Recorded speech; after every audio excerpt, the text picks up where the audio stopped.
Four wild foals were chasing Jake Morrison through the Utah canyons, and in 40 years, he had never seen mustangs run toward a human. The desperation in their eyes told him someone was dying.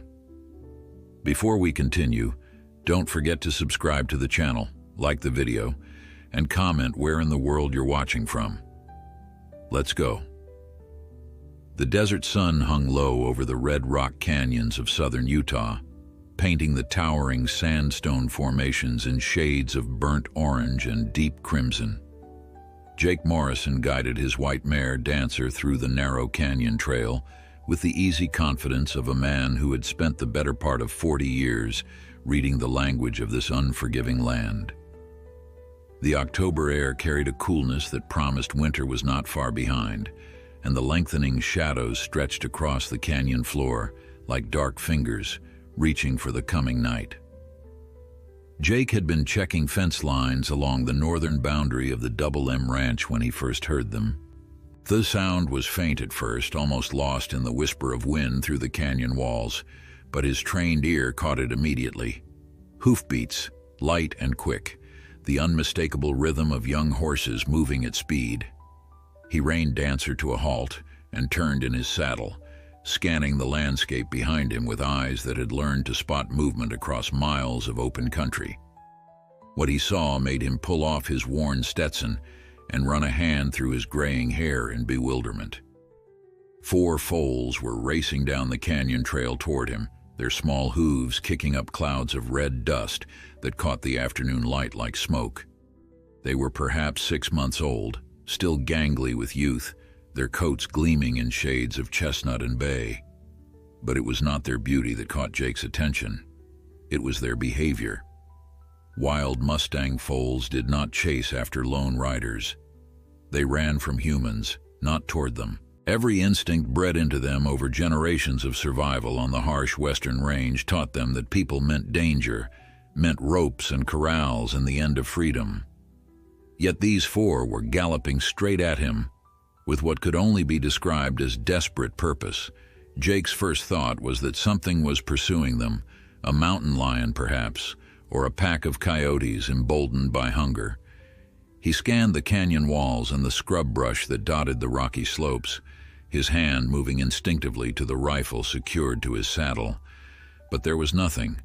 No predator, no threat, just four young horses running toward him, as if their lives depended on reaching him before darkness fell.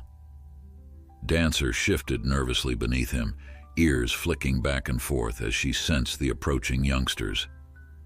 "Easy, girl," Jake murmured, his voice low and soothing. The mare had been with him for 8 years, a steady companion through countless days of solitary riding across the vast ranch lands his family had worked for 3 generations.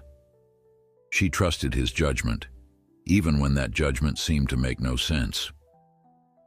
The foals pulled up about 30 feet away, their sides heaving from exertion, their dark eyes fixed on Jake with an intensity that sent a shiver down his spine despite the warm afternoon. They were exhausted. He could see that clearly. Sweat darkened their coats and their legs trembled with fatigue. But more than that, they were distressed. Their ears were pinned back, and they shifted restlessly, looking back the way they had come before returning their attention to him. One of them, a sturdy chestnut colt with a white star on his forehead, took a step closer and whinnied. The sound was high and plaintive, almost like a cry for help. Jake had worked with horses his entire life, had gentled wild mustangs and trained championship cutting horses, but he had never heard anything quite like this. There was communication in that sound, an urgency that transcended the normal vocalizations of frightened animals. "What is it, little ones?" Jake asked, his voice gentle. "What are you trying to tell me?" The colt whinnied again and turned, taking several steps back up the trail before stopping and looking over his shoulder at Jake. The other 3 foals watched, their bodies tense with expectation. The message was clear. They wanted him to follow. Jake's practical mind told him this was foolishness. Wild horses did not seek out human help. Whatever was driving these foals to behave so strangely, It was likely nothing he could do anything about. He had work to finish before sunset, fence lines to inspect, water sources to check. The ranch did not run itself, and there was always more to do than hours in the day to do it. But there was something in those dark, desperate eyes that pulled at him. In 40 years of working this land, of watching the cycles of birth and death play out across the high desert, he had learned to trust his instincts, and his instincts were telling him that these foals needed help, that something was very wrong, and that he might be the only chance they had. Jake made his decision. "All right then," he said, gathering Dancer's reins. "Show me what you need to show me." He nudged the mare forward, and the 4 foals immediately turned and began trotting back up the canyon trail. They moved at a pace that allowed Dancer to follow comfortably, occasionally looking back to make sure Jake was still coming. It was the strangest thing he had ever experienced, being guided by wild Mustang foals through country he had known all his life, following them toward some unknown destination. As the sun sank lower and the shadows grew longer, the canyon trail wound deeper into the red rock formations, places where Jake rarely rode because the terrain was too rough for cattle and the water sources too unreliable. The foals moved with purpose, never hesitating at the various forks and branches in the trail. They knew exactly where they were going, and Jake found himself wondering what he would find at the end of this unusual journey. They had been traveling for nearly 20 minutes when Jake began to hear it. At first, it was just another sound carried on the desert wind, easy to mistake for the rustle of sagebrush or the call of a distant hawk. But as they moved deeper into the narrow canyon, the sound grew clearer and more distinct. A horse was calling out, and there was something wrong with the sound. It was weak and strained, punctuated by long silences that spoke of exhaustion or pain. The foals quickened their pace, and Jake felt his chest tighten with understanding. These youngsters had a mother somewhere ahead, and she was in trouble. That explained everything. Their desperate approach, their willingness to seek out a human despite all their instincts screaming danger, the urgency that had driven them to race through miles of rough country to find help. They were too young to survive on their own, still dependent on their mother's milk and protection. Without her, they would not last a week in this harsh landscape. The trail opened into a small box canyon, its walls rising steeply on 3 sides to form a natural amphitheater of red sandstone. A thin stream trickled through the center, creating a small pool surrounded by patches of green grass that stood out against the dominant browns and reds of the desert. It was the kind of hidden oasis that wild horses sought out, a place where water and forage came together to create a temporary paradise in an otherwise unforgiving environment. But this paradise had become a trap, Jake saw her immediately, a beautiful paint mare lying on her side near the far wall of the canyon. Even from a distance, he could see the unnatural angle of her right rear leg and the way she struggled to lift her head at the sound of approaching hooves. The 4 foals rushed to her side, nuzzling her neck and whinnying softly, their relief at returning to their mother mixed with distress at her obvious suffering. Jake dismounted slowly, his movements careful and deliberate. He had dealt with injured horses before, but always in controlled situations where he could call a veterinarian or at least have help from other ranch hands. This was different. He was alone in a remote canyon with a wild mare who had every reason to fear and fight him, even if she was injured. One wrong move, one moment of carelessness, and he could make the situation worse or get himself seriously hurt. He approached the mare from the front, talking softly as he came closer. "Easy now, beautiful girl. I'm not here to hurt you. Your baby's brought me to help. Just let me take a look at what's happened here." The mare watched him with eyes that were clouded with pain but still alert. Her ears flicked forward and back, tracking his movements with the wariness of a prey animal that had learned survival depended on constant vigilance. When Jake was about 10 feet away, he stopped and knelt down, making himself smaller and less threatening. From this position, he could see the extent of her injury more clearly.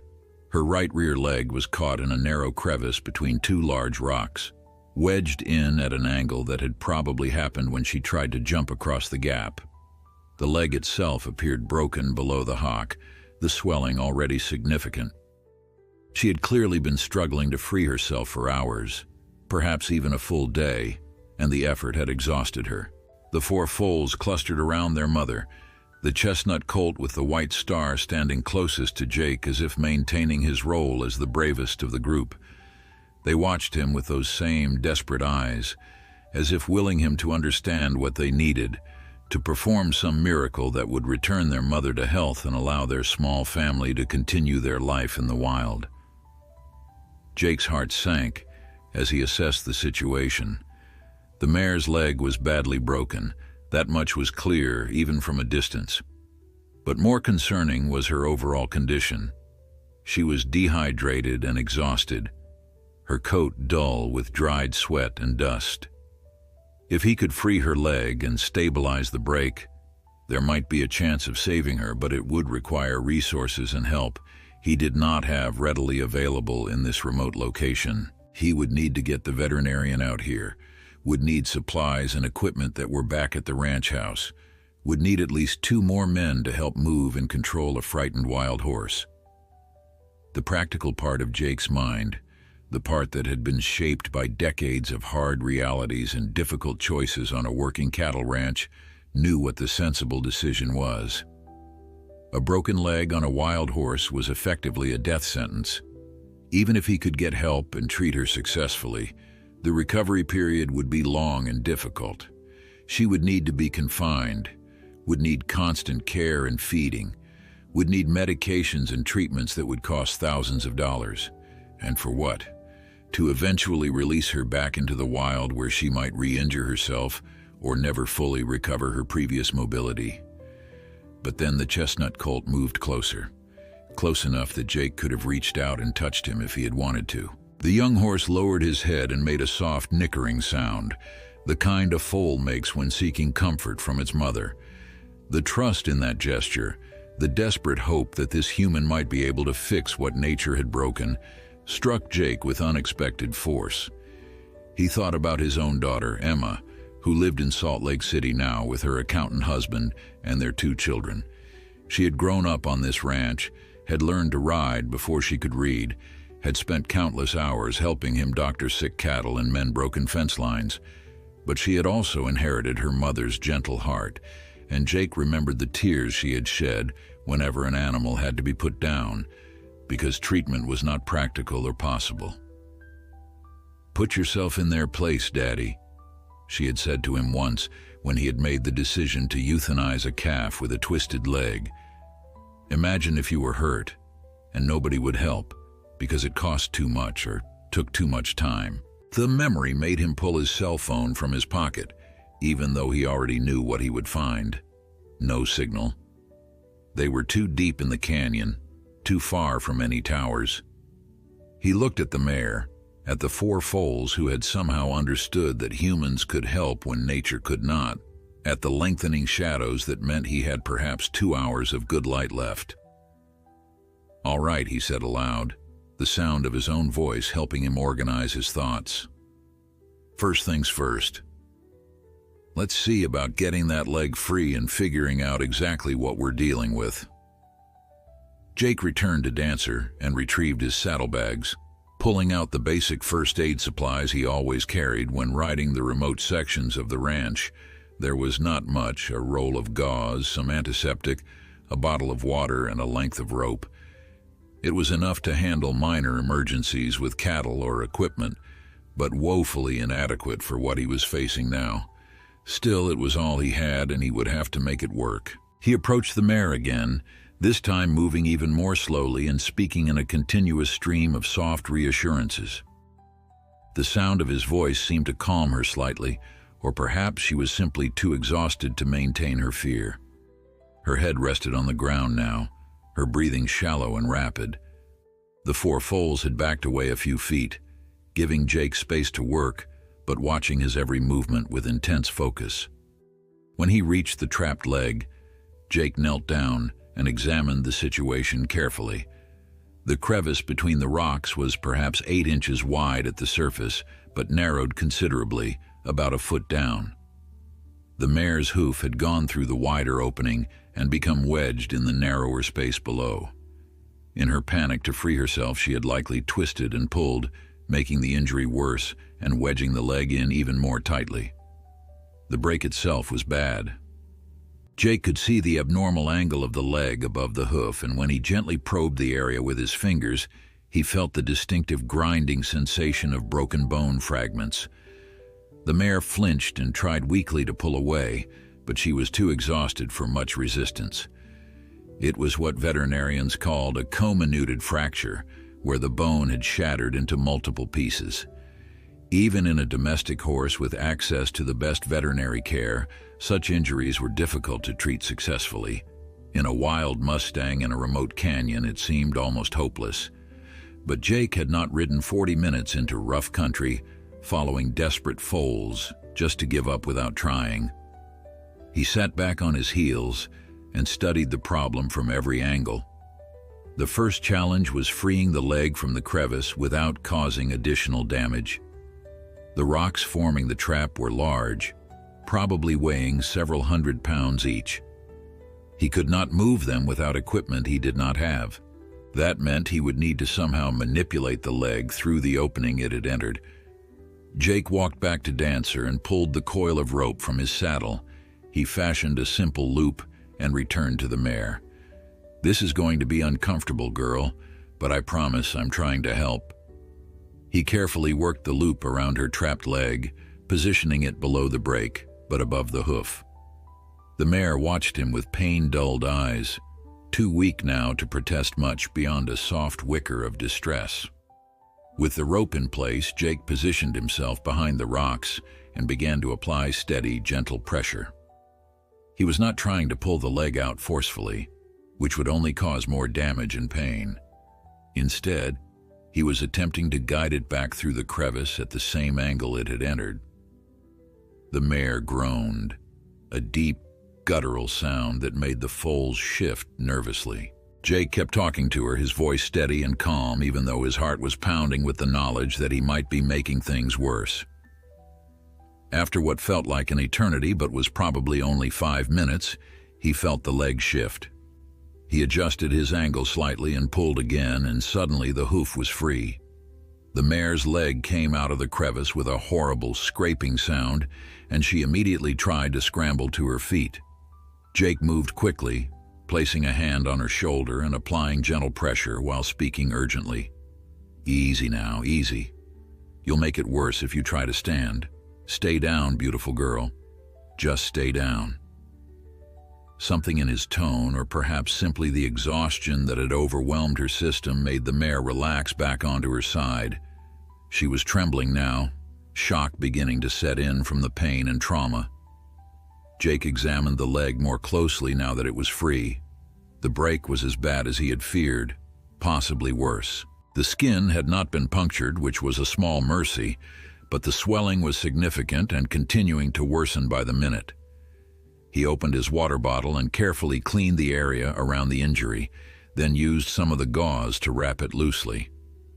It was not a proper splint, and he knew it would do little to stabilize the break, but it was better than nothing. The mare needed fluids, pain medication, antibiotics to prevent infection, and proper veterinary care. She needed all of these things urgently, and Jake had none of them available. The sun was sinking lower now, the shadows in the box canyon growing longer and deeper. Jake estimated he had perhaps 90 minutes of good light remaining. Not enough time to ride back to the ranch house and return with help before full darkness fell. Even if he pushed Dancer hard, it would take at least 45 minutes to reach the ranch, and that was assuming he did not get lost or injured trying to navigate the rough terrain in failing light. He looked at the mare, at her labored breathing and pain-clouded eyes, at the 4 foals who had somehow known to seek human help for their mother. The chestnut colt with the white star had moved close again, standing just a few feet away and watching Jake with an expression that seemed almost hopeful. The other 3 foals had gathered near their mother's head, occasionally nuzzling her neck as if trying to offer comfort. Jake made a decision. He could not leave them here alone overnight. The mare needed water and would benefit from having someone present in case her condition worsened. The foals needed their mother, and she needed them to give her a reason to keep fighting. He would spend the night here in the canyon, tend to the mare as best he could with his limited resources, and ride out for help at first light. It meant a cold night without proper supplies, but he had endured worse in his years working this country. He unsaddled Dancer and turned her loose to graze on the patches of grass near the stream. She would not wander far, would come when he called in the morning. From his saddlebags, he pulled out the thin emergency blanket he always carried and spread it on the ground near the injured mare. It would provide minimal warmth, but combined with his jacket and the protection of the canyon walls, it would be enough to get through the night. As the last rays of sunlight painted the canyon walls in shades of gold and crimson, Jake settled down beside the mare and began the long vigil that would determine whether these 4 desperate foals would still have a mother when morning came. The night settled over the canyon like a heavy blanket, bringing with it a cold that seemed to seep into Jake's bones despite his jacket and the emergency blanket.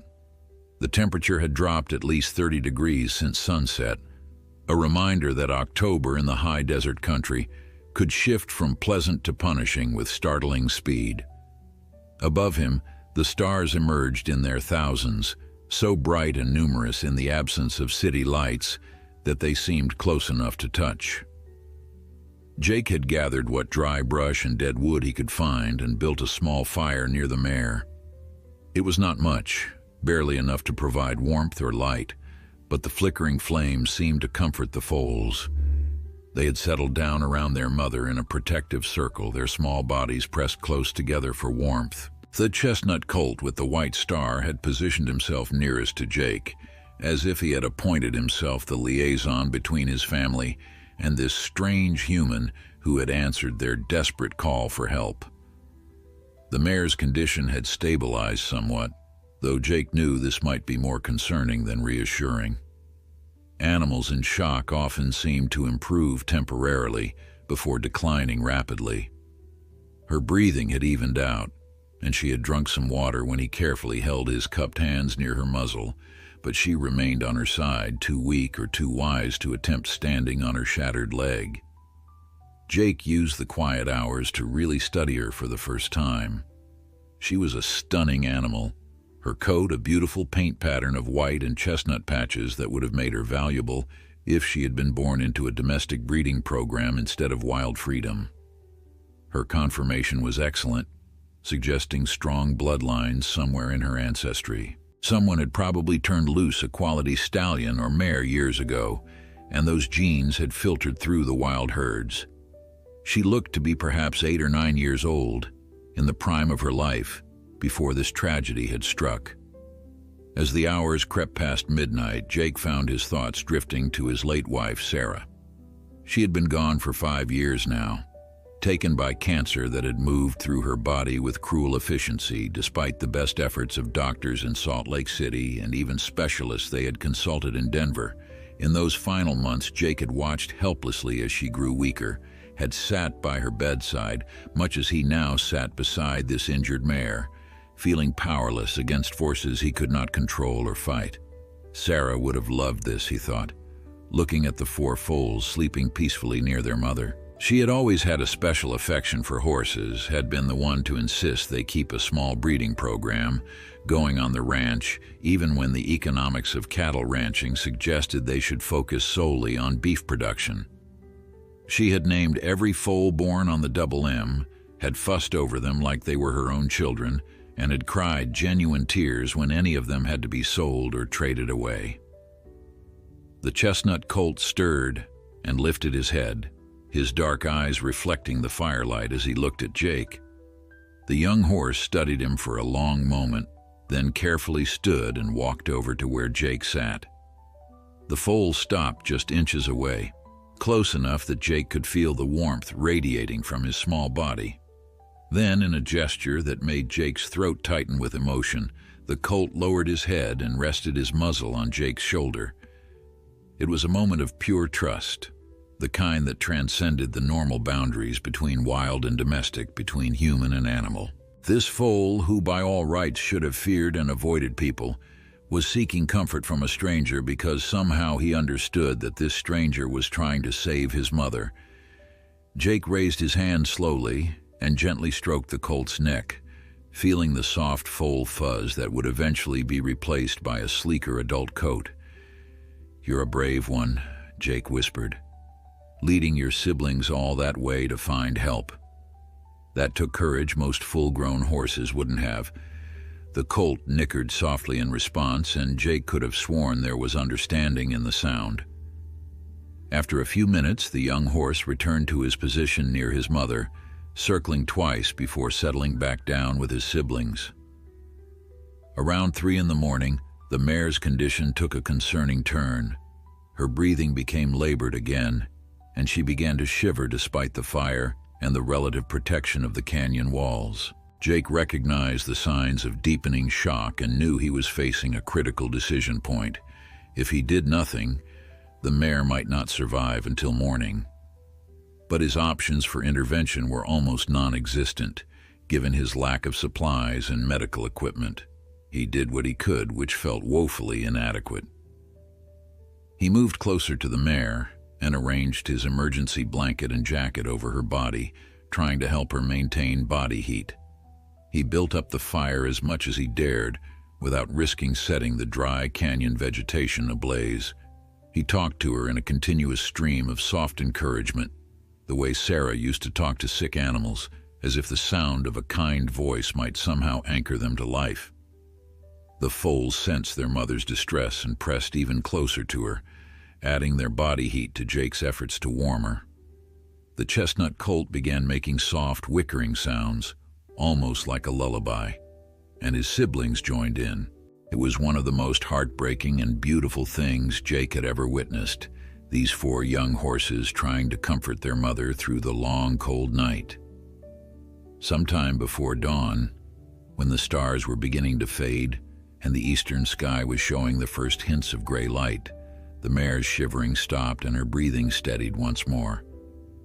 Jake, who had been fighting exhaustion for hours, felt a wave of relief so powerful it made him dizzy.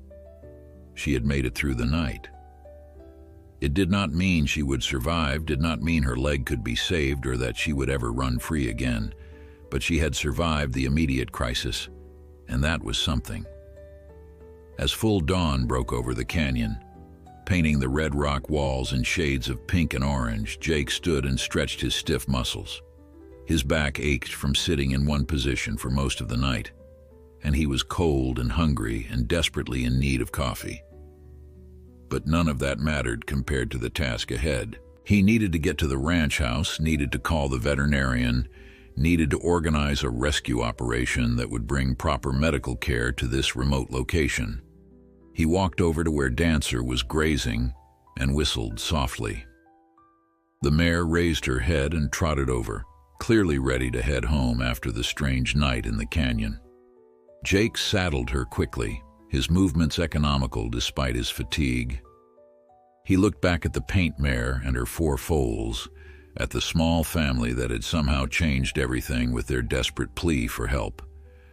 "I'll be back," he promised them. "I'm going for help, and I'll be back before you know it. Just hold on a little longer." The chestnut colt stood and watched as Jake mounted Dancer, his dark eyes seeming to convey both gratitude and hope. Then Jake turned his mare toward the canyon entrance and urged her into a steady trot, racing against time and circumstance to save a wild horse's life. Jake pushed Dancer harder than he normally would have, asking the mare for speed while trying to navigate the rough canyon trail safely in the early morning light. The rising sun painted the landscape in brilliant golds and oranges, transforming the red rock formations into towers of fire, but Jake barely noticed the beauty around him. His mind was already at the ranch house, already making the phone calls that would determine whether the paint mare lived or died. The ride that had taken nearly 40 minutes the previous evening felt like an eternity now. Every minute that passed was another minute the mare remained without proper medical care. Another minute her condition could deteriorate beyond the point of saving. Jake found himself bargaining with God, making promises he was not sure he could keep, if only the mare would hold on long enough for help to arrive. When the ranch house finally came into view, Jake felt a surge of relief so powerful it almost overwhelmed him. The sprawling adobe structure sat in a natural bowl surrounded by cottonwood trees that his grandfather had planted 70 years ago. Smoke rose from the chimney, which meant his ranch foreman, Carlos Martinez, was already up and had started the morning fire. Carlos had been with the Double M for 25 years, had worked alongside Jake's father before him, and was as much family as employee. Jake rode straight to the barn, dismounting before Dancer had fully stopped. He quickly unsaddled the mare and turned her into her stall with fresh hay and water, his movements automatic after decades of the same routine. Then he ran toward the house, his boots pounding on the hard-packed earth of the yard. Carlos met him at the door, concern evident on his weathered face.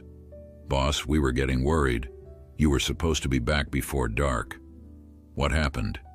Jake pushed past him into the kitchen, heading straight for the phone on the wall. "Injured wild mare in the North Canyon. Broke her leg, trapped all night, 4 foals with her. I need Doc Stevens out here now." He dialed the veterinarian's number from memory, his fingers fumbling slightly in his haste. The phone rang once, twice, 3 times, and Jake felt his anxiety building with each passing second.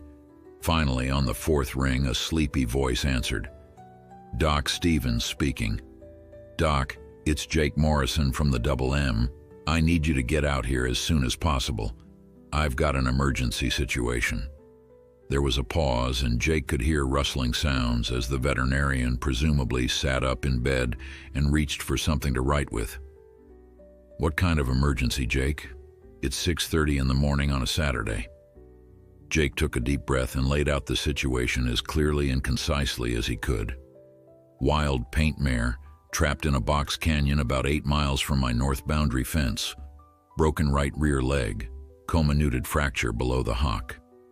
She's been down for at least 24 hours, probably longer. 4 foals depending on her, maybe 6 months old. I stayed with her overnight, got her through the worst of the shock, but she needs proper treatment now if there's any chance of saving her." Another pause, longer this time. "Jake, you know what I'm going to say. Wild horse, broken leg, remote location. Even if we could stabilize her enough to move, the recovery would be long and expensive. The humane thing might be to put her down and see if we can catch the foals, get them adopted out." The words hit Jake like a punch to the gut, even though he had known they were coming. It was the sensible answer, the practical choice that any rancher would make when faced with the same situation. But the image of those 4 foals sleeping in a protective circle around their mother, the memory of the chestnut colt's trusting gesture when he rested his head on Jake's shoulder, made it impossible to accept that answer. "Doc, those foals sought me out. They chased me down and led me to their mother like they somehow knew humans could help. I've been working with horses for 40 years and I've never seen anything like it. I can't just give up without trying." Another silence, and then Doc Stevens sighed. "You always were a softy under that tough rancher exterior. Sarah used to say it was what she loved most about you." The mention of his late wife's name made Jake's throat tighten. "She would have done the same thing, Doc. You know she would have moved heaven and earth to save that mare." "Yeah, I know." "All right, Jake. I'll get my gear together and head out, but I need you to understand something. Even if we can stabilize the break, even if we can move her somewhere for treatment, the chances of her making a full recovery are slim. We might be prolonging suffering rather than preventing it. I understand, but I need to try. Give me 2 hours. I'll need to call my assistant and get the portable X-ray equipment loaded. Where exactly is this canyon?" Jake gave him detailed directions, then added, "I'll meet you at the north fence line and guide you in from there. The terrain is rough, and you'll need 4-wheel drive. already planning on it. See you in 2 hours, Jake. After hanging up, Jake turned to find Carlos standing in the kitchen doorway with 2 cups of coffee. He handed one to Jake and gestured toward the table. Sit down and tell me everything. You look like you've been through a war. Jake sat gratefully and took a long swallow of the hot coffee.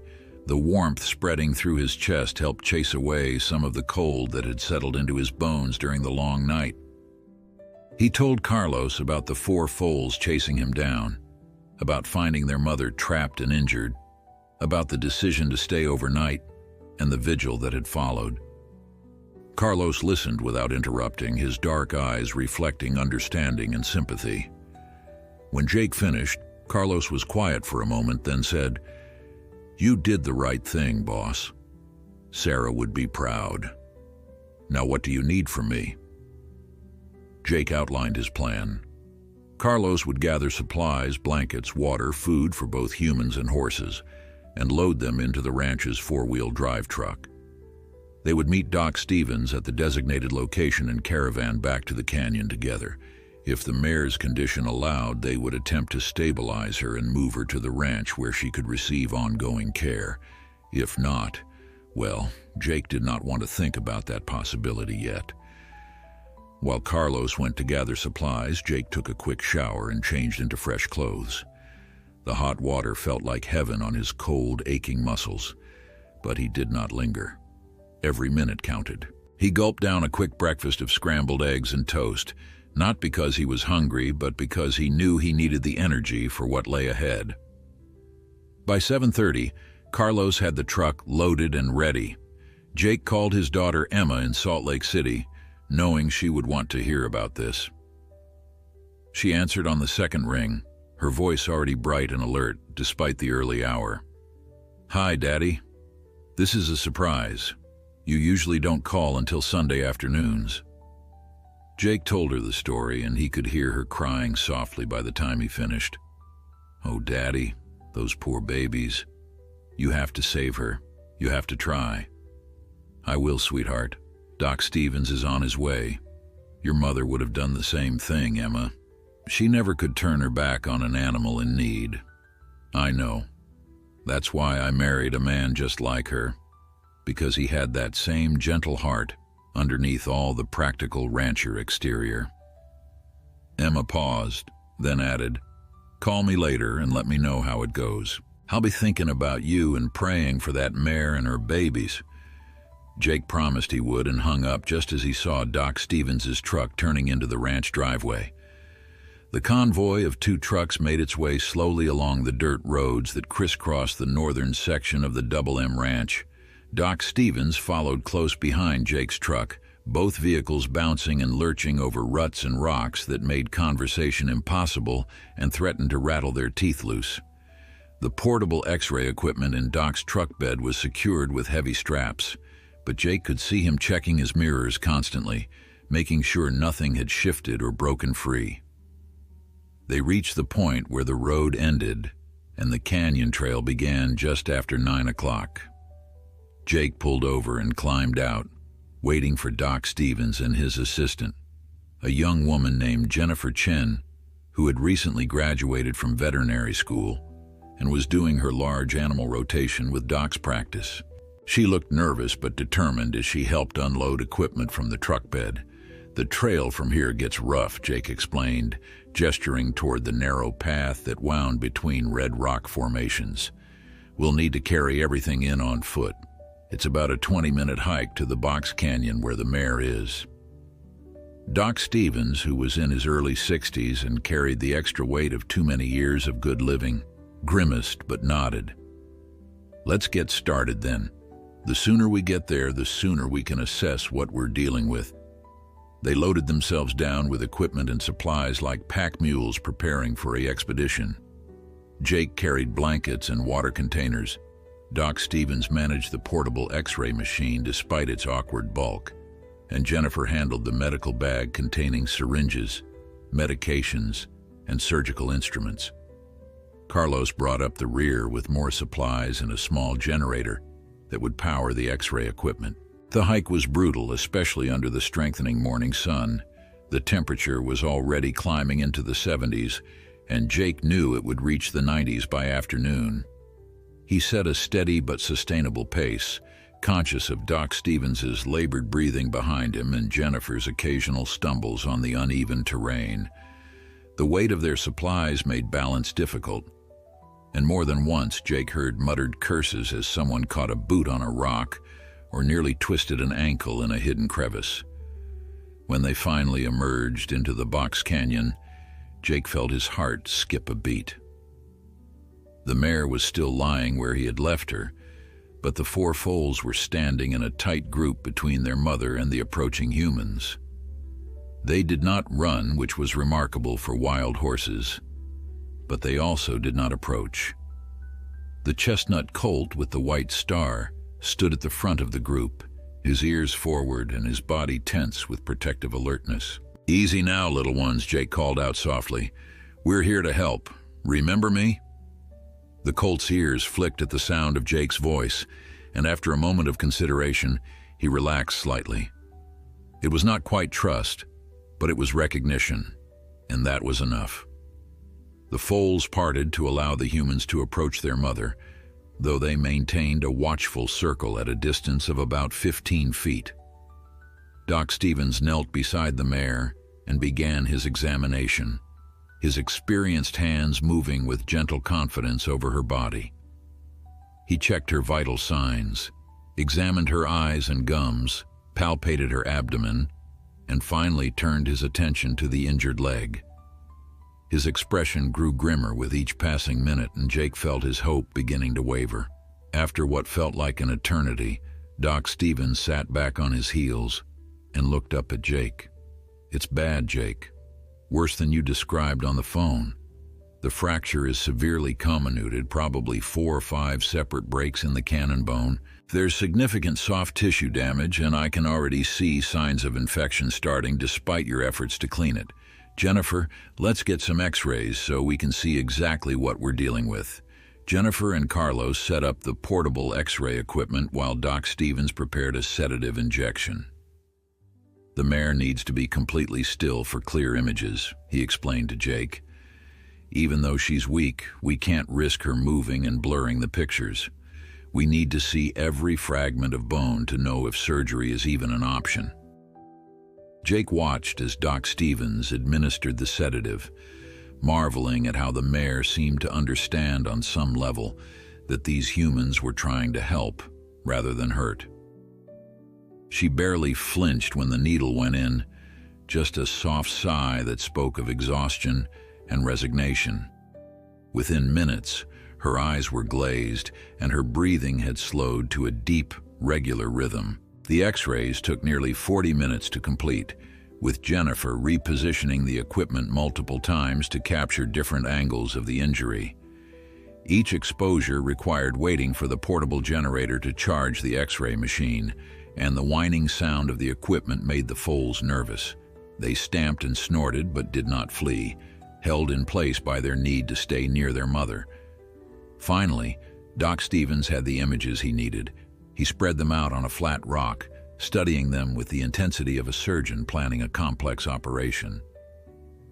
Jake stood behind him, trying to interpret the grainy black and white images, but seeing only chaos where Doc's trained eye found meaning. Jennifer pointed to various spots on the x-rays, asking questions in medical terminology that Jake could not follow, and Doc answered in the same technical language. After several minutes of this consultation, Doc Stevens turned to Jake with an expression that was equal parts sympathetic and professional. "Jake, I'm going to be honest with you. This is one of the worst fractures I've seen in a horse that's still alive. There are at least 6 separate bone fragments, significant displacement, and the joint capsule appears to be compromised.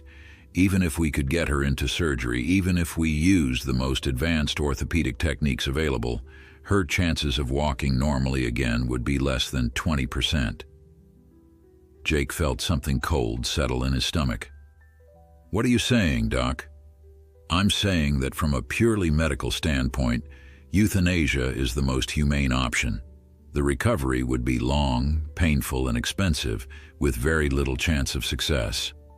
And that's assuming we could even stabilize her enough to transport her to a facility equipped for this kind of surgery. Doc Stevens paused, then added more gently, "I know this isn't what you want to hear, Jake, but I took an oath to prevent animal suffering, and sometimes that means making hard choices." Jake looked at the mare lying sedated before him, at the four foals who had trusted him enough to seek his help, at the beautiful wild creature who had lived free until a moment of bad luck had trapped her in this canyon. He thought about Sarah and what she would do in this situation. He thought about his daughter Emma and her gentle heart that could not bear unnecessary suffering. And he thought about the practical realities of ranching that had shaped his entire life. "What about pain management and conservative treatment?" he asked, surprising himself with the question. "What if we splinted the leg, kept her immobilized, managed her pain and infection, and just gave her time to heal naturally? It's been done before with severely injured horses. I've read about cases where impossible fractures healed with time and proper care." Doc Stevens exchanged a look with Jennifer, and something passed between them that Jake could not interpret. "It's possible," Doc admitted slowly. "Not probable, but possible. We could cast the leg, set up a sling system to keep weight off it, administer antibiotics and pain medication. But Jake, we're talking about months of intensive care, daily wound cleaning, constant monitoring, the risk of complications like laminitis in the other legs from compensating for the injury.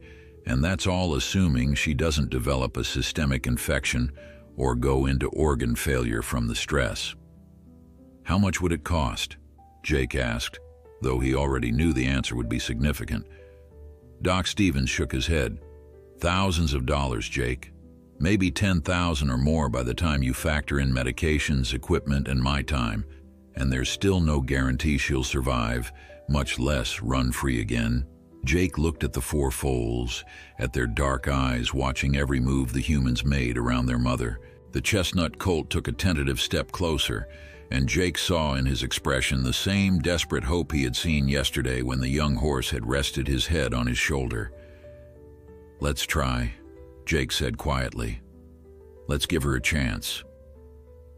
Doc Stevens studied Jake's face for a long moment, searching for any sign of doubt or hesitation. Finding none, he nodded slowly and turned to Jennifer. "All right then, let's get to work. We'll need to stabilize her here before we can even think about moving her. Jennifer, start preparing the casting materials. Carlos, I need you to help me realign the bone fragments as best we can before we immobilize the leg." The next 2 hours were a masterclass in veterinary medicine performed under the most challenging conditions imaginable. Doc Stevens worked with the focused intensity of a surgeon in an operating theater, except his operating theater was a dusty canyon floor under the strengthening sun, with wild foal observers instead of nurses, and equipment powered by a sputtering generator instead of a modern hospital's electrical grid. Jake watched as Doc carefully manipulated the mare's broken leg, his movements gentle but decisive as he attempted to realign the bone fragments into something resembling their natural configuration. The mare remained sedated throughout the procedure, but Jake could see small tremors running through her body when Doc's probing touched particularly damaged areas. Each tremor felt like an accusation, a reminder that he was the one who had chosen this path, who had committed this beautiful wild creature to pain and struggle instead of the quick mercy of a bullet. Jennifer worked alongside Doc with impressive competence for someone so recently out of veterinary school. She had clearly chosen this field out of genuine love for animals rather than any desire for an easy career. Her hands moved with confidence as she mixed casting materials, prepared injections of antibiotics and anti-inflammatory medications, and anticipated Doc's needs before he had to ask for them. Between the two veterinarians, they created a working dynamic that reminded Jake of watching his parents work together on the ranch decades ago, that unspoken communication that came from shared purpose and mutual respect. Carlos proved invaluable as well, using his ranch-honed strength to hold the mare steady when needed. to position equipment where Doc indicated, and to keep the curious foals at a safe distance during the most delicate parts of the procedure. The four youngsters wanted desperately to be near their mother, and the chestnut colt in particular kept trying to push closer, nickering softly as if encouraging her to wake up and be well. The cast that eventually encased the mare's broken leg was a work of practical art. Doc Stevens had used a combination of fiberglass and traditional plaster, creating a lightweight but rigid structure that immobilized the fracture site while allowing for some flexibility at the joints above and below. He explained his reasoning as he worked, partly for Jennifer's education, and partly, Jake suspected, to distract himself from the magnitude of what they were attempting. The key with a fracture this severe is complete immobilization, Doc said as he smoothed the final layer of casting material into place. Any movement of the bone fragments will prevent healing and likely cause additional damage. This cast will need to stay on for at least 8 weeks, possibly longer, depending on how the bone responds. We'll need to change it every 2 weeks to check for complications and adjust for any swelling changes. 8 weeks, Jake repeated, trying to comprehend the commitment he had just made.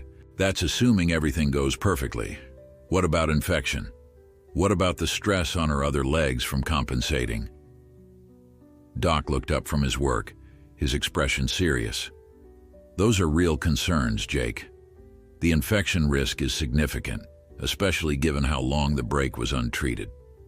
I'm starting her on broad-spectrum antibiotics today, and you'll need to administer them twice daily for at least 2 weeks. As for the other legs, we'll need to set up a sling system to reduce the weight on them. Even then, there's a risk of laminitis or other complications. Jennifer added, we should also consider her nutritional needs. She's nursing 4 foals, which means she needs significantly more calories and nutrients than a normal adult horse. If her body is focused on healing a major fracture, she might not be able to produce enough milk. We may need to supplement the foal's diet. The complexity of the situation was becoming more apparent with each passing minute. This was not just about setting a broken bone and hoping for the best. It was about managing a delicate balance of competing biological needs, about keeping a wild animal calm and cooperative during months of treatment, about ensuring 4 dependent foals survived while their mother healed. Jake felt the weight of the decision settling on his shoulders like a physical burden. But when he looked at the 4 foals, when he saw the way the chestnut colt watched the proceedings with such intense focus, as if memorizing every detail of what the humans were doing to help his mother, Jake knew he had made the right choice. Some decisions were not about logic or economics, or even reasonable expectations of success. Some decisions were about honoring the trust that had been placed in you, about being the person who showed up when others were counting on you, even when showing up was costly and difficult and offered no guarantee of a happy ending. By early afternoon, the cast was complete and hardening in the desert sun. Doc Stevens administered additional medications, including a long-acting pain reliever that would help keep the mare comfortable as the sedation wore off. He showed Jake how to check for signs of circulation problems in the leg below the cast, how to recognize early symptoms of infection, and how to administer the various medications that would be required over the coming weeks. The mare began to stir as the sedation faded, her eyes gradually clearing as consciousness returned. The 4 foals immediately moved closer, their relief evident in the soft nickering sounds they made and the way they pressed their small bodies against hers. The chestnut colt was the boldest, carefully sniffing the strange white cast that now encased his mother's leg, trying to understand this foreign object that smelled of chemicals and human intervention. Jake knelt down near the mare's head, speaking softly to her as she fully awakened. Easy now, beautiful girl, you're going to be all right. We've fixed your leg as best we can, and now you just need to rest and let it heal. Your babies are here, and they need you to be strong. The mare's dark eyes focused on his face, and Jake saw intelligence there, perhaps even a glimmer of understanding. She made a low sound in her throat, not quite a whinny, but something more intimate, more personal. Then she turned her head slightly to nuzzle the nearest foal, a bay filly who had been pressing anxiously against her neck. "Now comes the hard part," Doc Stevens said, standing and stretching his back with an audible crack. "We need to get her on her feet and see if she can bear any weight on that cast. If she can't stand, or if she panics when she tries, this whole effort might be for nothing." Jake's heart clenched at the thought.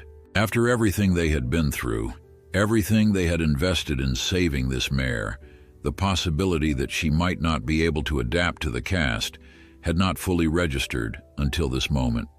Wild horses were flight animals. Their survival depended on their ability to run from danger.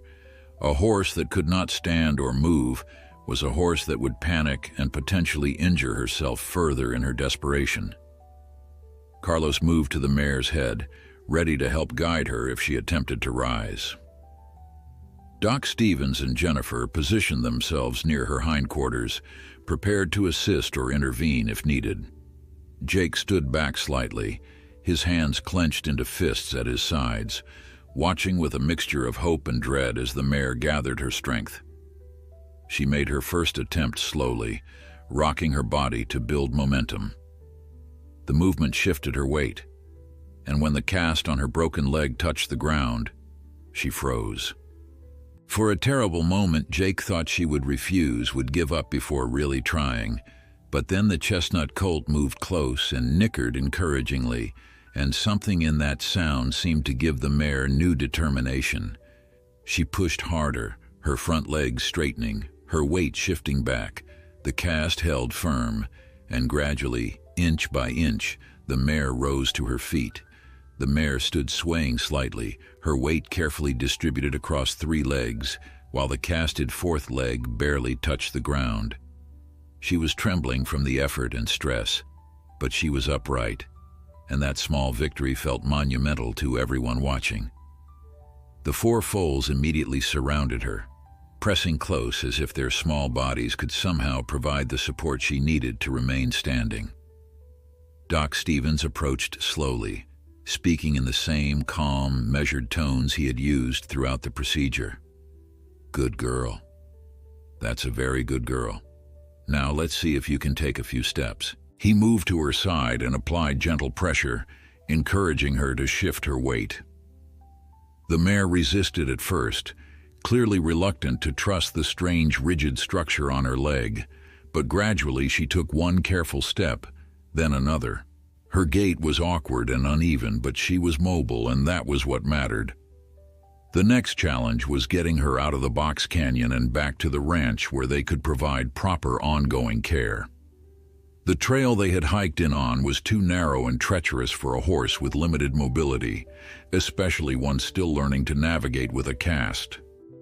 They would need to find an alternate route, something wider and less steep, that would allow the mare to move at her own pace without risking a fall that could undo all their work. Jake consulted with Carlos, drawing on their combined decades of knowledge about the ranch's geography. "There's an old cattle trail that comes up through the east side of this canyon system," Carlos suggested. "It's longer, maybe 3 miles instead of 1, but it's gradual and wide enough for her to manage. We used it back in the 80s when we were running more cattle through this section." Jake remembered the trail Carlos was referring to, though it had been years since he had used it. The path wound through a series of gentle switchbacks rather than climbing straight up the canyon walls, and it eventually connected to a dirt road that led back to the ranch. It would add hours to their journey and require the mare to walk farther than was ideal given her condition, but it was their best option. They gathered their equipment and began the slow procession toward the east trail. The mare moved carefully, testing each step before committing her weight, while the 4 foals walked close beside her. Jake led the way, clearing small obstacles from the path and watching for any hazards that might cause problems. Doc Stevens and Jennifer followed close behind the mare, ready to intervene if her condition deteriorated or if she showed signs of panic. Carlos brought up the rear, carrying the generator and remaining supplies. The journey took nearly 4 hours, with frequent stops to allow the mare to rest. Each stop became a small drama as she carefully lowered herself to the ground, exhausted from the effort of walking, only to face the daunting task of rising again when it was time to continue. The foals used these rest periods to nurse, and Jake was relieved to see that despite her trauma and the medications, the mare's milk was still flowing. At least the youngsters would not need immediate supplemental feeding. By the time they reached the ranch, the sun was beginning its descent toward the western horizon, painting the sky in shades of orange and purple. Jake had called ahead on his cell phone once they got within range of a tower, and the ranch hands had prepared one of the large foaling stalls in the main barn. The space had been thoroughly cleaned and bedded with fresh straw, and they had rigged a simple sling system using ropes and pulleys that could help support the mare's weight if needed. Getting the mare into the barn and settled in the stall was another delicate operation. She had never been inside a human structure before, had probably never been this close to buildings and equipment and the sounds of domestic ranch life. Everything was foreign and potentially threatening to a wild Mustang, and Jake held his breath as she balked at the barn entrance, her eyes rolling white with fear. The chestnut colt saved the moment once again. The young horse walked confidently into the barn as if he had been doing it all his life, exploring the unfamiliar space with curious courage.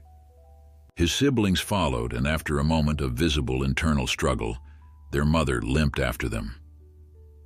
She could not abandon her babies, even to her own fear, and that maternal instinct was strong enough to overcome her wild horse's suspicion of enclosed spaces. Once in the stall, the mare allowed Doc Stevens to examine her one final time. He checked the cast for any cracks or soft spots, verified that circulation in the lower leg remained good, and administered another dose of antibiotics. "She's holding up better than I expected," he admitted to Jake. "But the next 72 hours will be critical. If she's going to develop a severe infection or go into shock from the stress, it will likely happen in that window. You'll need to check on her every few hours, day and night." Jake nodded, already mentally reorganizing his schedule to accommodate round-the-clock monitoring. "I'll set up a cot in the tack room. That way I can be close if anything happens." Doc Stevens packed up his equipment, his movements slow with the fatigue of a long and demanding day. "I'll come back tomorrow to check on her and show you how to change the bandages around the top of the cast. We'll need to watch carefully for any signs of rubbing or pressure sores." And Jake, he paused at the stall door, looking back at the mare and her 4 foals. "I admire what you're doing here.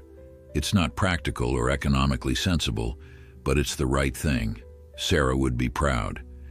After Doc Stevens and Jennifer left, after Carlos had finished his evening chores and headed to his own house on the far side of the ranch property, Jake stood alone outside the stall watching his unusual patience. The mare had lowered herself carefully to the straw and was resting with her eyes half closed, while the foals nursed and dozed around her.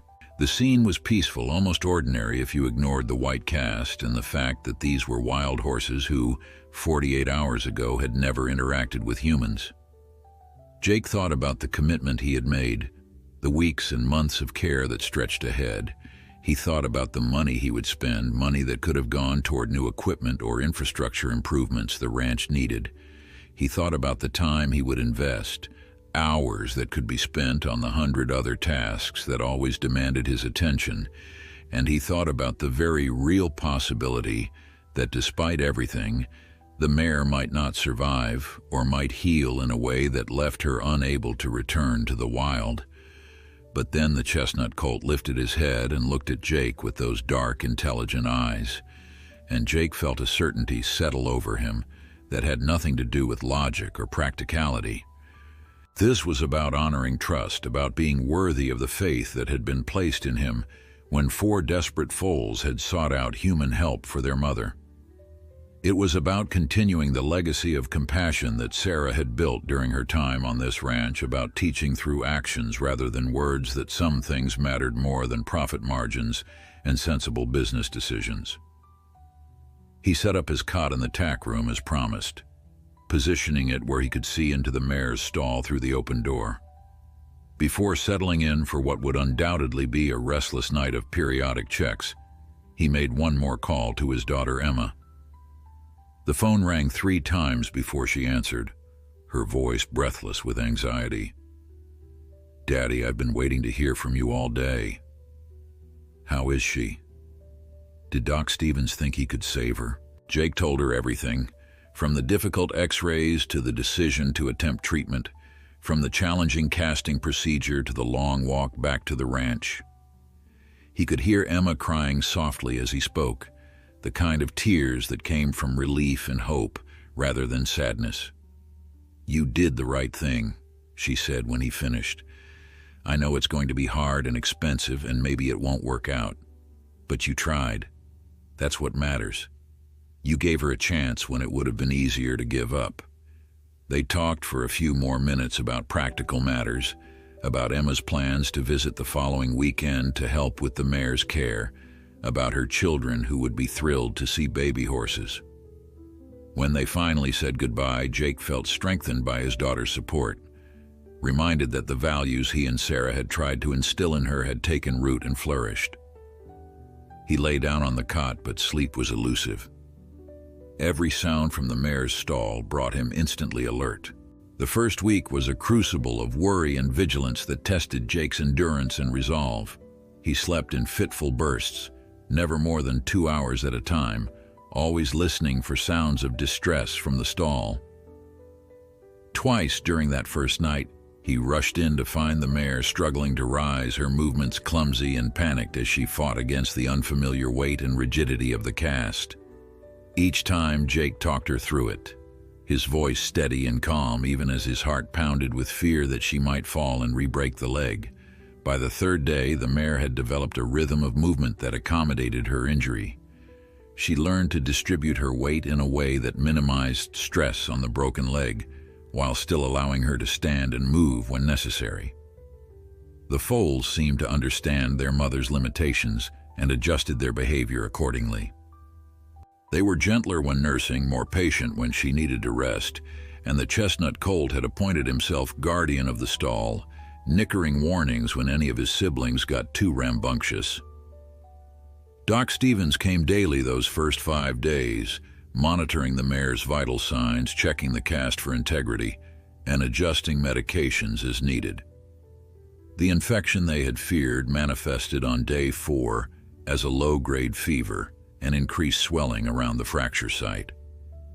Doc immediately switched to a more aggressive antibiotic protocol, and Jake found himself administering injections 3 times a day instead of 2. Each injection was a delicate negotiation with a wild animal who was learning to trust, but whose instincts still screamed danger whenever humans came too close. The breakthrough in their relationship came on the 6th day. Jake had entered the stall as usual for the morning medication, moving slowly and speaking softly. The mare was standing and the foals were arranged around her in their typical protective formation. As Jake approached with the syringe, the chestnut colt did something extraordinary. He walked over to Jake, pressed his small body against Jake's leg, and then looked up at his mother as if to say, "This human is safe. I trust him, and you should too." The mare watched this interaction, her ears forward and her expression thoughtful. When Jake moved closer with the injection, she did not shy away or pin her ears in warning. Instead, she stood quietly and allowed him to administer the medication without resistance. It was a small moment, barely worthy of note to an outside observer, but to Jake it represented a fundamental shift. This wild creature was choosing to trust him, was recognizing that despite the pain and confinement, he was trying to help rather than harm. Emma arrived that weekend as promised, bringing her husband Mark and their 2 children, 7-year-old Sophie and 5-year-old Lucas. The children were enchanted by the foals, especially when the chestnut colt walked right up to them and allowed Sophie to touch his soft muzzle. Jake watched his daughter's face as she stood beside the mare's stall, saw the tears streaming down her cheeks as she took in the injured horse and her brave babies. "Oh, Daddy," Emma whispered, "she's so beautiful. And those foals, the way they look at you." They know you saved their mother." Jake put his arm around his daughter's shoulders, drawing comfort from her presence. "Your mom would have loved this. She always said animals could sense good intentions, that they understood kindness even when it came wrapped in uncomfortable necessities." Over the next weeks, a routine established itself. Jake checked on the mare first thing every morning, administering medications and examining the cast for any problems. Carlos handled most of the regular ranch work, freeing Jake to focus on his unusual patients.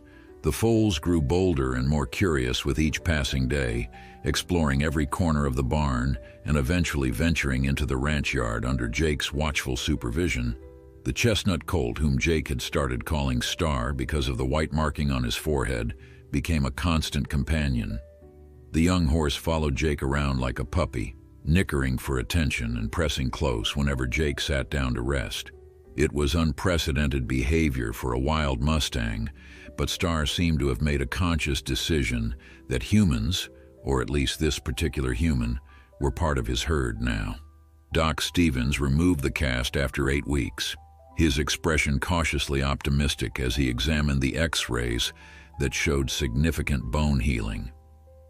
The fracture sites were knitting together better than he had dared hope, though the leg would never be as strong as it had been before the injury.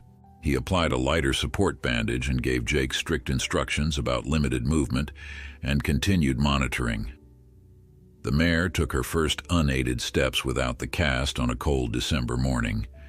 Jake stood in the stall, hardly breathing, as she tested the leg carefully.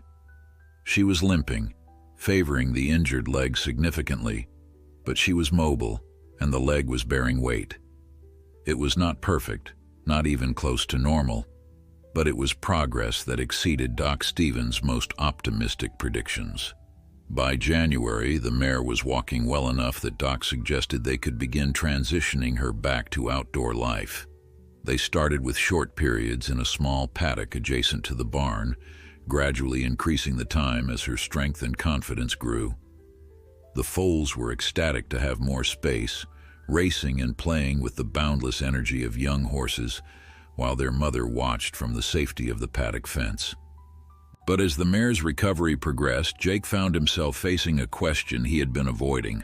What would he do when she was fully healed? She was a wild horse, born free, and meant to run across open range.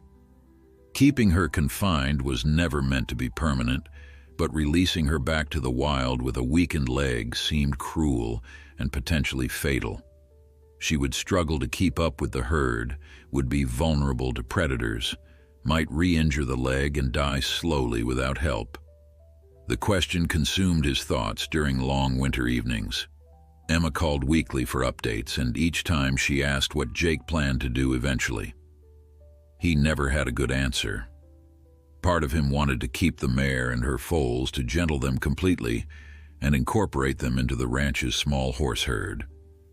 But another part of him, the part that understood wild things and honored their need for freedom, rebelled against that idea. The answer came unexpectedly on a February morning when Jake was checking fence lines in the north pasture.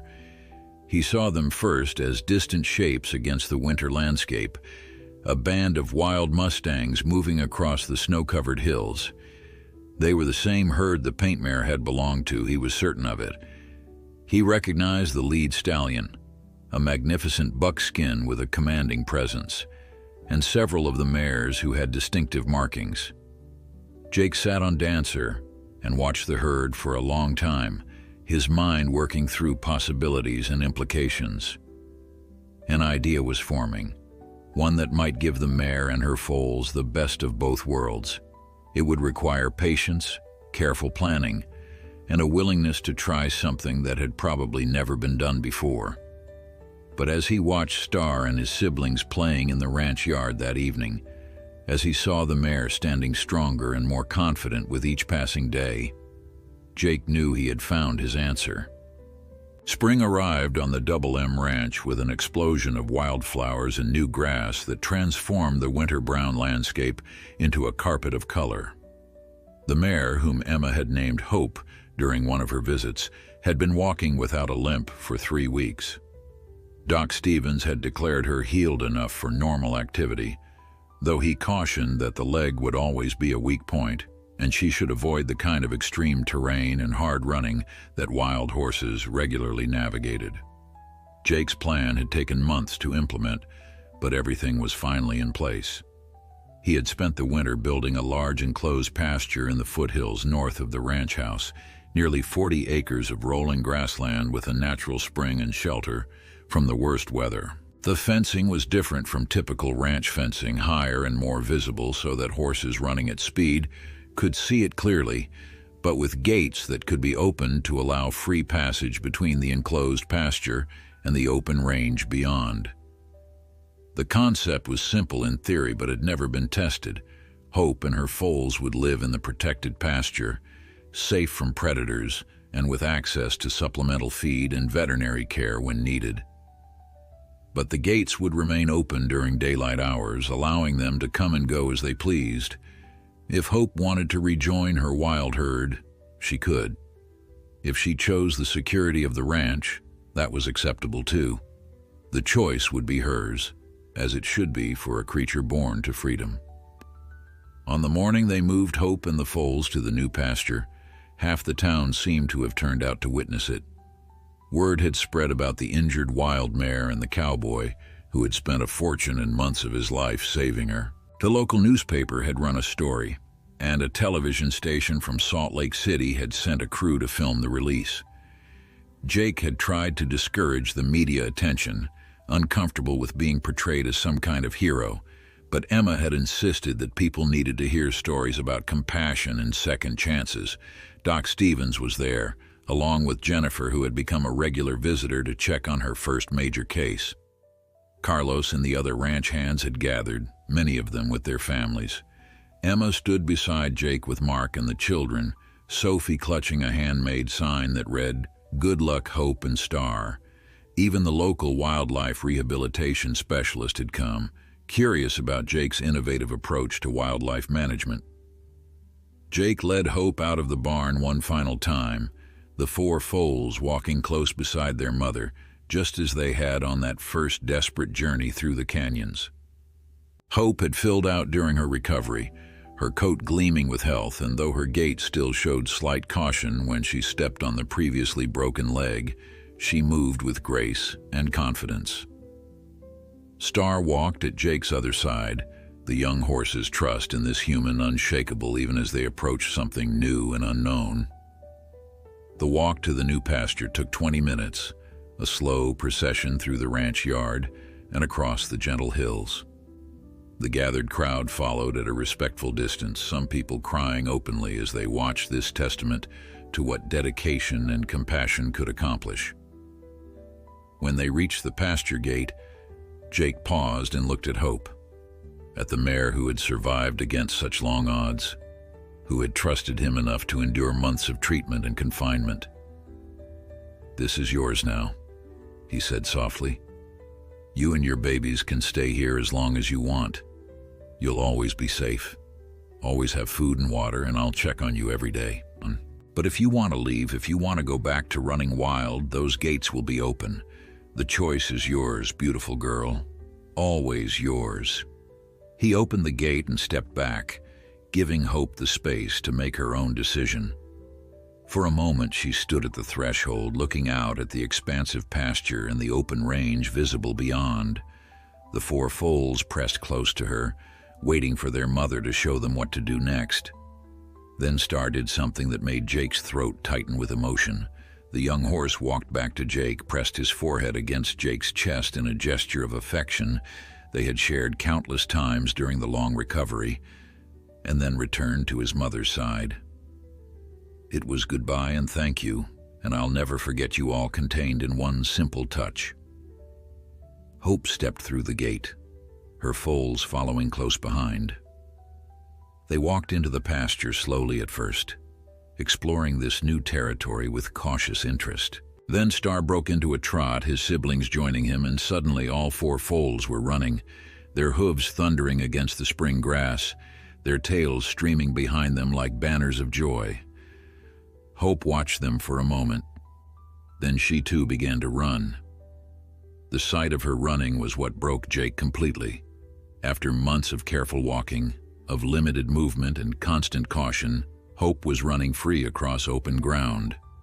The limp was there, subtle but present, but it did not slow her down or diminish the obvious pleasure she took in movement without restriction. She ran after her foals, and they circled back to run beside her. And for several glorious minutes, they were just a family of wild horses doing what they were born to do. Emma was crying openly, clutching her father's arm. Sophie and Lucas were cheering and jumping up and down. Doc Stevens was wiping his eyes and trying to pretend he had something in them. Even the television camera operator had lowered his equipment, too moved by the scene to remember he was supposed to be filming it. As the sun climbed higher in the spring sky, Jake watched Hope and her foals settle into their new home. They grazed peacefully, wandered to the spring for water, investigated every corner of their territory. And when afternoon arrived, and Jake opened the far gates that connected to the open range, he saw Hope lift her head and look toward the distant hills where her wild herd sometimes ran. She did not leave that day, or the next, or even the next week. But she knew she could, and that knowledge seemed to be enough. She had chosen safety for herself and her foals, but it was a choice freely made, and that made all the difference. The story of Jake Morrison and the 4 wild foals who chased him seeking help spread far beyond the boundaries of the Double M Ranch. People came from across the state to see Hope and her growing youngsters, to hear Jake tell the story of that October afternoon when desperate young horses had trusted a human to save their mother. Schools brought children for field trips, teaching them about compassion and perseverance. The pasture became a symbol of what was possible when people chose kindness over convenience. And on quiet evenings, when the visitors had gone and the ranch settled into its peaceful routines, Jake would walk up to the pasture and sit on the fence. Star would always come to greet him, now nearly full-grown but still carrying that special bond forged during his mother's darkest hours. Sometimes Hope would join them, and Jake would run his hands over the leg that had healed so miraculously, feeling the strength that had returned and the life that had been saved. In those moments, Jake felt Sarah's presence most strongly, felt certain that his late wife was smiling at what her stubborn, compassionate husband had accomplished. He had given 4 desperate foals their mother back, had given a broken wild horse a second chance, and in doing so had given himself something precious too: purpose, meaning, and the knowledge that sometimes the most impractical decisions lead to the most beautiful outcomes. The tears that fell were tears of joy, of gratitude, of wonder at the resilience of life and the power of trust. And they were exactly the kind of tears the world needed more of.